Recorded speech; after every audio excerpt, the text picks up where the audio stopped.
최동욱 혼외자 논란, 부적절한 처신과 권력의 전방위 사찰이라는 두 가지 측면에 대해서 여러분의 시각을 이건 간단하게 좀 짚어주셨으면 좋겠어요. 예.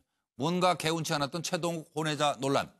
알고 보니 과연 뭐가 있을까요?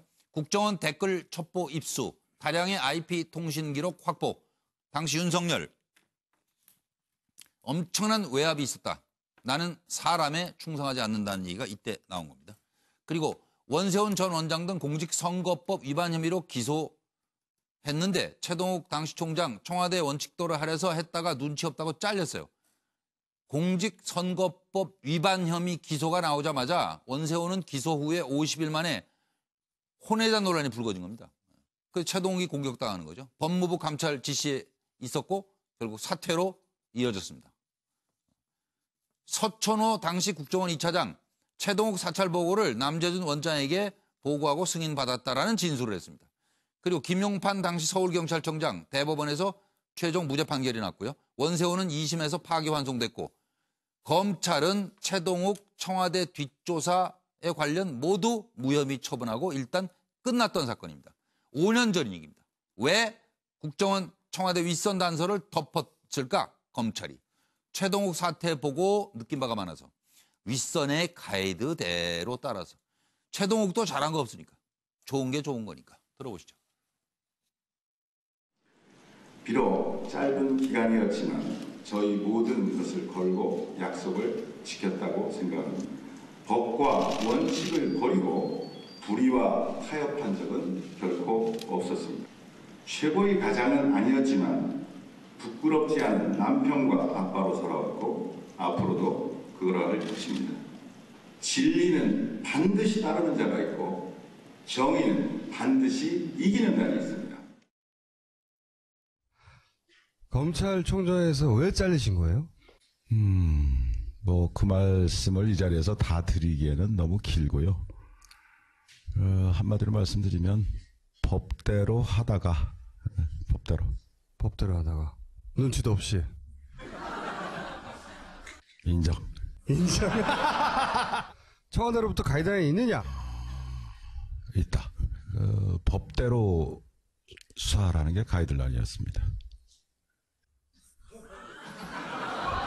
아니 그 법대로 수사하라고 그랬는데 왜 나중에 막 이렇게 잘라버렸죠? 비참하게? 눈치가 없어서 자기만 빼고 법대로였는데. 자기만 빼고 법대로였는데. 네, 이 문제는 일단 지나간 역사지만 간단히 짚어볼 필요가 있다고 생각이 돼요. 김광덕 전 부장부터 30초 내로 짚고 넘어가죠. 네, 이거는 그 검찰총장에 대해서 청와대 공직기강 비서관실에서는 항상 원래 감찰을 원래 할 수 있어요. 예. 그래서 저는 이게 두 가지 점에서 중요하다고 보는데 하나는 타이밍이 중요합니다. 예. 이런 문제가 있었다면 이게 그때 새로 벌어진 일이 아니라 과거의 일이기 때문에 인사검증 과정에서 청와대 민정수석실에 있는 공직기강 비서관실에서 철저하게 검증을 했어야죠, 미리. 인사검증 과정에서. 그때 국회에서도 그걸 같이 검증을 하는 거고. 근데 나중에 업무를 하다가 마음에 안 드니까 그때 사찰식으로 하는 게 문제예요. 뒷조사한 거다, 뒤늦게. 네, 그렇게 하면 안 되고. 예. 또 두 번째는 공식적인 청와대 주도하에 법무부라든가 이런 데서 인사검증 과정을 하거나 마정의 업무 중에 공직 평상시에도 감찰을 할 수는 있어요. 예. 그런데 정보기관이 주도가 돼가지고 사찰. 예. 뒤에서 음지에서 사찰하는 이런 식은 안 된다 이거죠. 알겠습니다. 그 정도 하시고 저 송문희 교수로 가겠습니다. 그때 뭐 인사검증 얘기하시니까 털어도 미담밖에 안 나온다 이런 말씀을 들은 총장이었습니다. 예. 그런데 이제 이 타이밍이 이런 식으로 된 거죠. 그때가 어떤 타이밍이냐면 원세훈 전 국정원장을 공직선거법 위반으로 기소하겠다고 밝힌 날 이런 일이 생긴 겁니다. 그래서 아주 절묘한 타이밍인데 문제는 검찰이 그때나 지금이나 그러니까 살아있는 권력에게는 눈치를 보고 죽어있는 권력에게 강하다. 이런 거가 바로 검찰개혁이 필요한 이유가 아니겠나. 그렇게 생각이 됩니다. 뭐 이명박 대통령 다스나 BBK도 11년 전에는 증거가 없다 그랬다가 지금은 왜 그렇게 많이 나오는 것입니까? 잘해보려고 그러니까. 수사력의 문제가 아니라 잘해보겠다는데. 수사력의 문제가 아니라 의지의 문제라고 생각하고 알겠습니다. 검찰개혁이 필요하다. 그렇지만 빌미를 왜 줬느냐. 공직은 무거운 것이다. 그런 말씀도 드리고 싶습니다. 알겠습니다. 양문석 박사님. 예, 청와대라는 권력기관 그리고 국정원이란 언론기관 그리고 그 일부 보수 언론이라는 언론기관 이 삼각 체제의 절묘한 협동 플레이, 합동 플레이, 팀 플레이 이렇게 봐야 되는데요. 저는요 이 과정에 있어서 검찰의 모습이었던 국정원의 모습이었던 청와대의 모습보다는 당시 언론의 모습을 훨씬 더 심각하게 바라보고 있습니다. 알겠습니다. 말 그대로 선수들이 뛰면 거기에 대해서 객관적으로 심판을 봐줘야 되는 예. 한국의 언론, 특히 보수 언론들이 특정 언론을 거기에 얘기하지 마세요. 같이 예. 그런데 예. 그 사회자께서 예. 차명진 의원 이야기할 때는 계속해서 한마디도 안 끊고 계속해서 합을 맞춰주면서 어떻게 제가 이야기만 하려면 자꾸 끊고 제가 도마뱀입니까? 꼬리를 자르게 나 그렇게 꼬리가 많이 남는 건 아니거든요. 이야기 좀 하게 좀 해주세요. 그래서 저는 한국 언론 특히 그 특정 보수 언론의 그 당시의 모습들과 취재와 그 다음에 보도의 내용 예. 전 과정에 있어서 심각하게 문제가 있었다. 예. 저 당시에 방금 송 교수는 검찰 개혁에 대한 의지와 문제를 많이 제기했지만 당시 언론 개혁이 왜 필요한지에 대해서 아주 절감했던 대표적인 사건이 저 사건이라는 겁니다. 예. 그래서 알아들었습니다. 언론이 특정 권력의 주구 노릇을 하는 것보다는 예. 말 그대로 국민들에게 신뢰받는 언론으로서 저널리즘의 원칙을 최소한 지키는 네. 그런 모습들이 그 필요했던 시기에 저널리즘 원칙을 스스로 파기했던 그 특정 언론들에 대해서 다시 한 번 더 역사가 편파할 거다. 저는 그렇게 생각합니다. 네, 진수희 전 의원님. 저는 뭐 양비론을 이야기하지 않을 수가 없는데요. 예. 우선 최동욱 전 검찰총장 부적절 처신 맞고요. 예. 단 그 고위 공직에 오르기 한참 전에 있었던 이제 사적인 건데 이제 그것도 문제고요. 그렇다고 이 공직자 감찰은 분명히 해야 되지만 이거를 정치적으로 이용한 거는 대단히 문제가 있다. 근데 저는 이 최 전 검찰총장이 거짓말한 게 저는 더 개인적으로 굉장히 좀 배신감을 느끼는 게 아까 왜 그 검찰총장 퇴임식에서 가족들도 다 와 있는 데에서 자기는 떳떳하고 당당하다. 자기 가족에게 문제될 일 떳떳하지 않을 만한 일을 한 거 없다. 이런 식으로 얘기하는 거짓말이 굉장히 문제고요. 그 어디 팟캐스트인가에서 자기는 법대로 하다가 잘렸다 그러는데 모르겠어요. 우리 법상에 혼외자를 두는 게 이 적법한 행위인지 모르겠습니다. 예. 참 어려워요. 너희 그 사랑은 타이밍이라는 말이 있지 않습니까? 예. 모든 것은 다 타이밍이 제일 중요한 것 같은데. 정치도 타이밍이라고. 그렇습니다. 근데 그 원래 그 국정원에서 이제 이 사건을 제일 처음 야기시켰던 그 송모 씨 국정원 정보관 그분은 예. 화장실에서 이제 관련 얘기를 들었다라고 얘기를 하면서 그래서 시작이 된 거죠. 시작이 되었는데 예.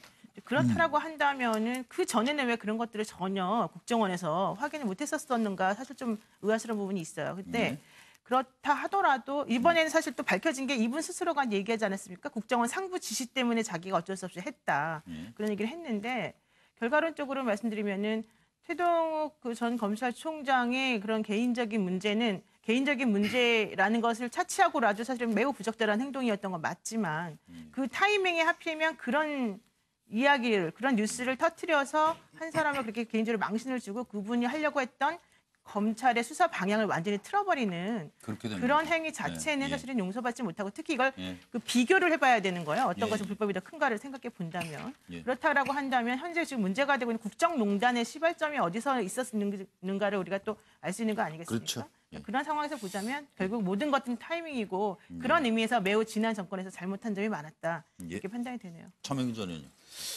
그 많은 사람들이 특히 이제 역사 연구하는 사람들이 어떤 질문을 받냐면 두 세력이 싸울 때 역사는 이제 투쟁의 기록인데 두 세력이 싸울 때 어디가 옳은가라는 답을 강요받아요. 근데 대부분의 경우는 악마들의 투쟁기가 바로 역사입니다. 그러니까 객긴 독긴 쉬운 말로 하면.